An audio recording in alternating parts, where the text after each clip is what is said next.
মাথায় স্বর্ণ মুকুট, হাতে ঝকঝকে সোনার থলি, আর পাশে তার চিরসঙ্গী বাহন পেঁচা। কিন্তু আজকের মুডে পেঁচা একেবারে অন্যরকম। তার নজর কেড়েছে একজোড়া ঝলমলে সানগ্লাস। মা দেখো দেখো, একেবারে আমার জন্য বানানো, প্লিজ এটা কিনে দাও। তুই আবার নতুন বায়না শুরু করলি? তুই তো দিনের আলোতেও ভালো করে দেখতে পাস না, সানগ্লাস দিয়ে কি হবে?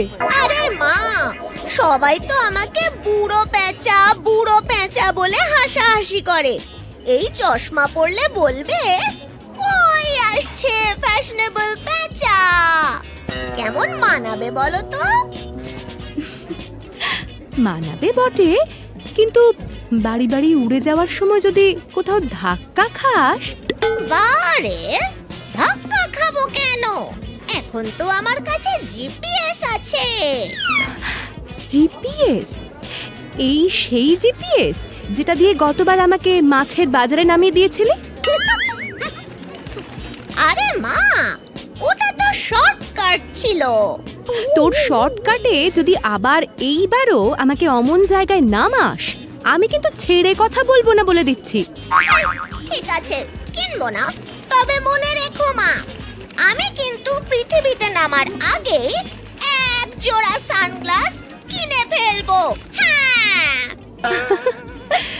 সানগ্লাস পরে ভক্তদের মন পাওয়া যায় না রে পেঁচু।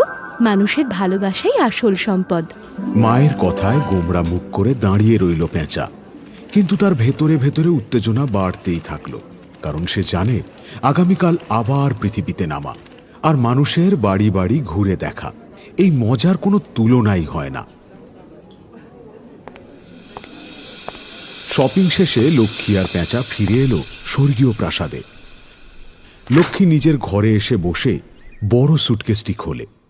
সোনার মুদ্রা, চাল ডাল, মিষ্টি, নারকোলের নাড়ু একে একে সব সাজাতে থাকেন। পাশে দাঁড়িয়ে পেঁচাও সাহায্যের ভান করছে, যদিও তার মুখে দুষ্টু হাসি। এদিকে দরজার বাইরে দিয়ে উঁকি মারছে অন্য বাহনরা। ময়ূর, ইঁদুর, হংসী সবাই মজা করছে পেঁচার ওপরে। পেঁচু, ব্যাগটা ঠিক মতো বন্ধ কর। গতবার অর্ধেক মুদ্রা আকাশে ঝরে পড়েছিল। তুমি একদম চিন্তা করো না মা, এবার আমি সব সামলাবো। মা লক্ষ্মী মরতে যাচ্ছেন বলে কথা, পেঁচু ব্যাগ প্যাকার হবে না তো কে হবে? হ্যাঁ হ্যাঁ, দুর্গা পুজোর পর এবার আমি প্রথম নামবো মরতে। তোরা কেবল দাঁড়িয়ে দাঁড়িয়ে দেখবি আর লুচির মতো ফুলবি।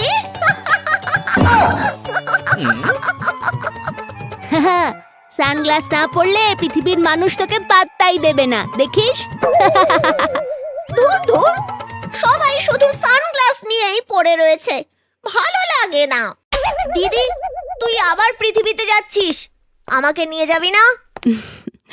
আরে গনু, মন খারাপ করিস না, তোকে ছেড়ে যাচ্ছি না তো। ফেরার পথে তোর জন্য এক ঝুড়ি নারকেল নাড়ু নিয়ে আসবো। এই সত্যি দিদি? অবশ্যই, তবে শর্ত একটাই, এবার আমার ফেরার সময় ব্যাগ নামাতে তুই সাহায্য করবি। হ্যাঁ গনু দাদা, না হলে আমার পিঠে ব্যাগ বইতে বইতে হাড় ভেঙেই যাবে। ঘরে হাসির রোল পড়ল। ব্যাগ গোছানো শেষ হলো, আর পেঁচা বুক ফুলিয়ে দাঁড়িয়ে ভাবতে লাগলো আগামীকাল পৃথিবীতে নামার দিন। আর এবার সেই সবার নজরের কেন্দ্রবিন্দু হবে। পূর্ণিমার রাত, আকাশ যেন রূপোর থালা, চাঁদের আলোয় স্বর্গলোক ঝলমল করছে। দেবলোকের সব দেবদেবীরা আঙিনায় জড়ো হয়েছে। আজ মা লক্ষ্মী পৃথিবী যাত্রা করবেন। চারিদিকে শঙ্খ, ঘণ্টার, ফুলের বৃষ্টি, সবাই তাকে বিদায় জানাচ্ছে। অবশেষে লক্ষ্মী সোনালি শাড়ি পরে সোনার ঝোলা কাঁধে নিয়ে বাহন পেঁচার পিঠে বসে প্রস্তুত হলেন যাত্রার জন্য। লক্ষ্মীমা, পৃথিবীর মানুষ আজ তোমার জন্য অপেক্ষা করছে। তোমার আশীর্বাদে ঘরে ঘরে আলো জ্বলবে। শুধু আলো নয় ইন্দ্রদেব, তাদের অন্তরের প্রদীপটাও যেন জ্বলে উঠবে। দিদি, নাড়ু আনতে ভুলিস না কিন্তু। চিন্তা করিস না গনু, তোর জন্য আলাদা ঝুড়ি রেখেছি। আর আমার জন্য সানগ্লাস। আবার শুরু করলি? এখন উড়তে মন দে। পেঁচা, সাবধানে উড়িস। গতবার যেমন মেঘে ধাক্কা খেয়েছিলি, এবার যেন না হয়। এবার আমি পুরো প্ল্যান করে উড়বো। জিপিএস অন করে রেখেছি। জিপিএস? আশা করি এবার আমাকে বাজারে নামাবে না? তারপর শঙ্খধ্বনি বাজল।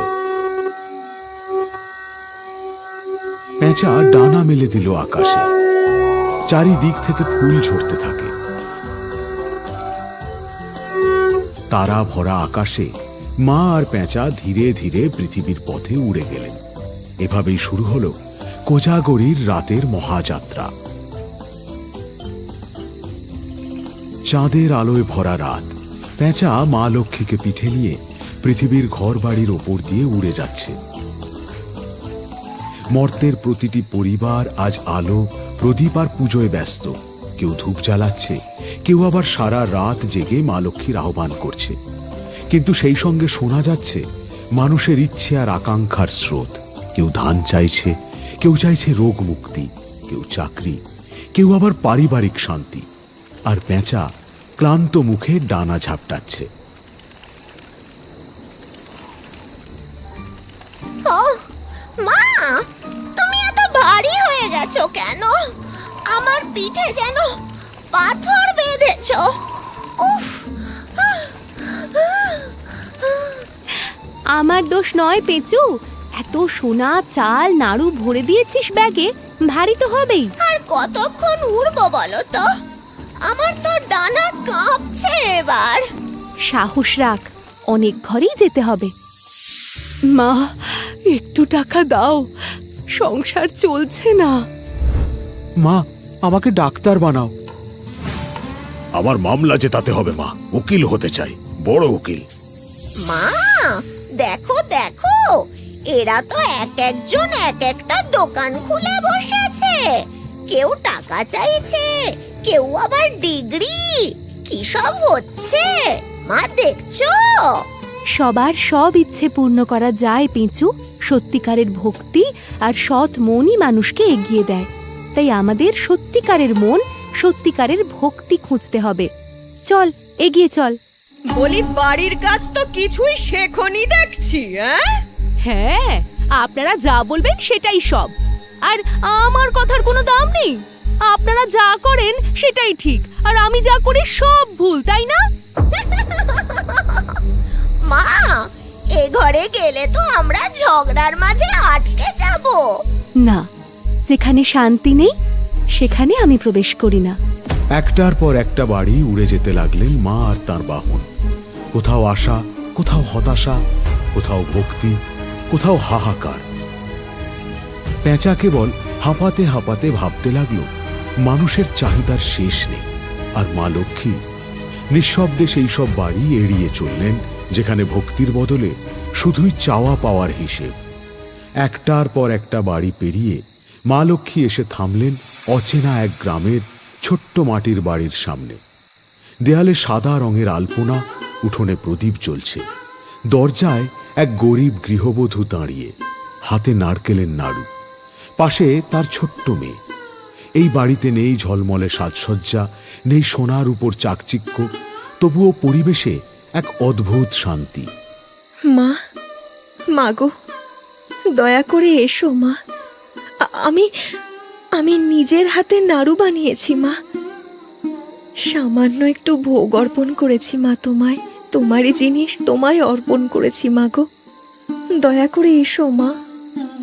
দেখ পেঁচু, এটাই আসল শান্তি। ভক্তি, ভালোবাসা আর পরিবারের উষ্ণতা। চল, আমি এখানেই বিরাজ করব।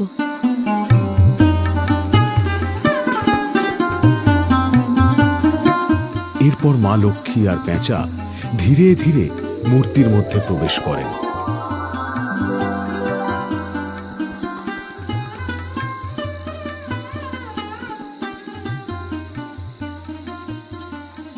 মা, আমি একটা নাড়ু খাবো। না সোনা, আগে পুজো হোক, তারপর খাবে, কেমন? দেখলি পেঁচু, এমন ভক্তি যেখানে থাকে সেখানে না গিয়ে কি করে থাকি বল? মা, আমি কিন্তু খুব ক্ষুধার্ত। একটা নাড়ু খেতে পারি মা? চুপ, এত লোভ ভালো নয়।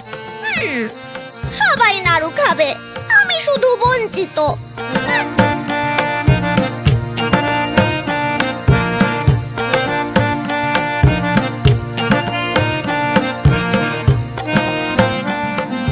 তোমার সংসারে হাসি, শান্তি আর প্রাচুর্য নেমে আসুক।